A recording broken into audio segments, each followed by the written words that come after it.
Hello बच्चों, कैसे हो? जय श्री कृष्णा, जय श्री कृष्णा। आज हम बेटा पढ़ेंगे गति के नियम। गति के नियम। और गति के नियम पढ़ने से पहले हम पढ़ेंगे बल, यानी कि फोर्स। बल बल क्या होता है? बल एक ऐसी भौतिक राशि है जो किसी वस्तु में त्वरण उत्पन्न कर दे या त्वरण उत्पन्न करने का प्रयास करे, उसे बल कहा जाता है। यानी कि किसी वस्तु में गति उत्पन्न कर दे, यानी कि गति उत्पन्न होगी तो त्वरण उत्पन्न होगा, यानी कि किसी वस्तु में त्वरण उत्पन्न कर दे या त्वरण उत्पन्न करने का प्रयास करें, तो ऐसी भौतिक राशि को कहेंगे हम बल। इसका जो फॉर्मूला होता है F बराबर ma, मास इनटू एक्सीलरेशन, द्रव्यमान गुणा त्वरण। इसका मात्रक की बात कर लेता हूं बेटा। मात्रक, इसके दो मात्रक होते हैं, एक तो SI मात्रक और एक CGS मात्रक। SI मात्रक होता है इसका न्यूटन, कैपिटल N। CGS मात्रक होता है इसका डैन, डैन। डैन किसका CGS मात्रक है? बल का। कन्वर्जन देख लेते हो। 1 न्यूटन बराबर 10 की पावर 5 डैन होता है। 1 न्यूटन बराबर 10 की पावर 5 डैन होता है। और बल कैसी राशि है? बल एक सदिश राशि। कैसी राशि बेटा? सदिश, यानी कि एक वेक्टर क्वांटिटी है। और वेक्टर क्वांटिटी के पास हम सब जानते हैं डायरेक्शन और मैग्नीट्यूड, परिमाण और दिशा दोनों उपस्थित होती है। राइट बेटा? ठीक है। देखो भाई, जब किसी वस्तु जैसे लाइटर गति कर रही है ऐसे,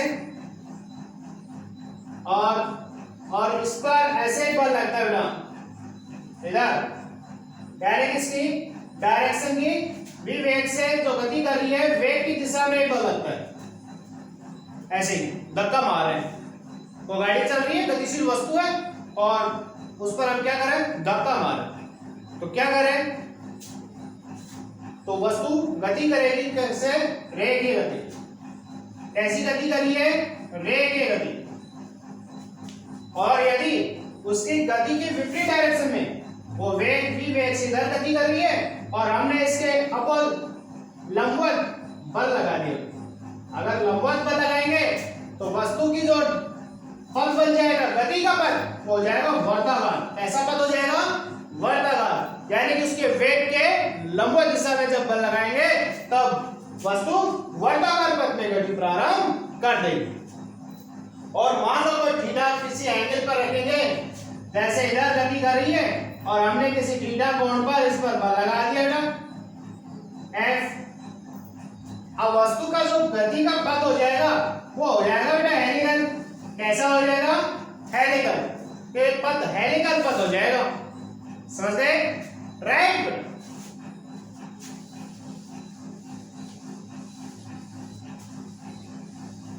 अब हम पढ़ेंगे न्यूटन की गति का प्रथम नियम। प्रथम नियम, न्यूटन की गति का प्रथम नियम, फर्स्ट लॉ, यानी कि ये जड़त्व का नियम भी होगा। जड़त्व का नियम किसने दिया? जड़त्व का नियम गैलीलियो ने। एक गैलीलियो का जड़त्व का नियम भी होगा। अब न्यूटन की गति का प्रथम नियम क्या है? ध्यान से सुनो। बाह्य बल की अनुपस्थिति में यदि कोई वस्तु स्थिर अवस्था में, यानी कि विराम अवस्था में, तो स्थिर अवस्था में रहेगी, यानी कि विराम अवस्था में ही रहेगी। और यदि वो नियत वेग से गतिशील है तो बेटा वो गतिशील ही रहेगी। ये है न्यूटन की गति का प्रथम नियम। अब इसे जड़त्व का नियम क्यों कहते हैं? क्यों? क्योंकि यदि वस्तु स्थिर अवस्था में है तो स्थिर अवस्था में ही रहेगी जब तक कि हम उसकी स्थिर अवस्था का कोई विरोध नहीं करें, और विरोध करेंगे तो उसकी स्थिर अवस्था भंग हो जाएगी। ठीक है, इसलिए इसे जड़त्व का नियम भी कहा जाता है। इस नियम की कुछ एग्जांपल की बात कर लेता हूं मैं। तो एग्जांपल जैसे विराम अवस्था में वो वाहन है और वो विराम अवस्था से अचानक चलना प्रारंभ कर देता है। अचानक चलना प्रारंभ करेगा तो उसमें बैठे हुए जो यात्री हैं उन पर पीछे की ओर धक्का लगता है।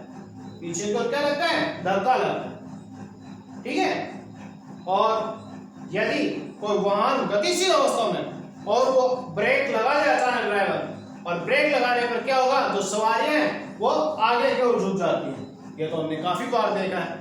हम भी जब सफर करते हैं तो हमारे साथ काफी बार ये घटनाएं घटित हुई है। और एग्जांपल देखो, एक गिलास लिया पानी का, पानी के गिलास के ऊपर एक गत्ता रखा और गत्ते के ऊपर एक सिक्का रखा। जब हमने गत्ते को हटाया तो सिक्का तो बेचारा विराम अवस्था में था ना, गत्ता गतिशील हो गया और सिक्का विराम अवस्था में सीधा जाके गिलास में गिर गया और गत्ता दूर चला गया। और देखो डेली, जब हम दरी वगैरह कपड़े वगैरह झटकाते हैं, डेली झटकाते हैं तब क्या होता है? धूल के मिट्टी पार्टिकल्स होते हैं वो नीचे गिर जाते हैं, झड़क जाता है। ऐसा क्यों होता है? क्योंकि वो पार्टिकल विराम अवस्था में है और हमने गति कराई किसको? दरी को। जब दरी को गति कराई वो विराम अवस्था में तो नीचे गिरेगी। जैसे सिक्का गिरा था वैसे वो भी गिर जाएगा। ठीक है, ये तो था न्यूटन की गति का प्रथम नियम। और ये बात, न्यूटन की गति का जो प्रथम नियम है वो बल को परिभाषित भी करता है, यानी कि बल के परिभाषा को व्यक्त करता है। कौन सा नियम? कई बार क्वेश्चन पूछा हुआ है। न्यूटन की गति का प्रथम नियम किसको रिप्रेजेंट कर रहा है? बल की डेफिनेशन को, यानी कि परिभाषा।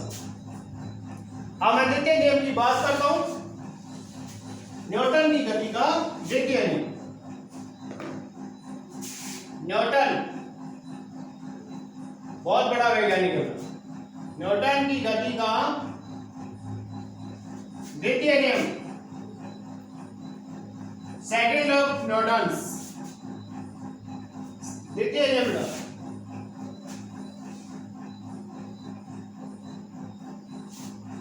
ये नियम क्या है?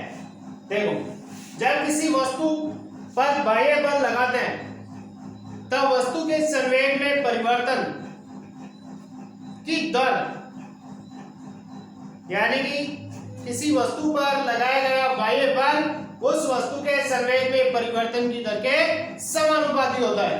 यानी कि F समानुपाती dP बटा dt। समानुपाती चिन्ह हटा देते, कांस्टेंट आ जाएगा K dP बटा dt। K का जो मान होता है वो 1 होता है। कितना होता है? 1। तो F बराबर क्या हो गया? dP बटा dt। Without that P equal mv होता है। P इक्वल क्या होता है? mv। पुट द वैल्यू, अतः F बराबर d mv upon dt। m को बाहर रखा क्योंकि कांस्टेंट है, m को बाहर रख लिया तो ये हो गया dv अपॉन dt। और हम सब जानते हैं dv अपॉन dt किसके इक्वल है? एक्सीलरेशन त्वरण के बराबर है। F बराबर क्या हो गया? ma। F बराबर ma। यही तो बल के परिमाण है, यही तो बल का परिमाण है। F बराबर ma, यही फॉर्मूला है। तो ये न्यूटन की गति का जो द्वितीय नियम है ये बल के परिमाण को व्यक्त करता है, जबकि प्रथम नियम उसके परिभाषा को व्यक्त कर रहा है और ये द्वितीय नियम परिमाण को व्यक्त करता है। किसको रिप्रेजेंट कर रहा है? परिमाण को।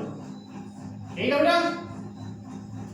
ठीक है, अब हम देखते हैं न्यूटन की गति का तृतीय नियम।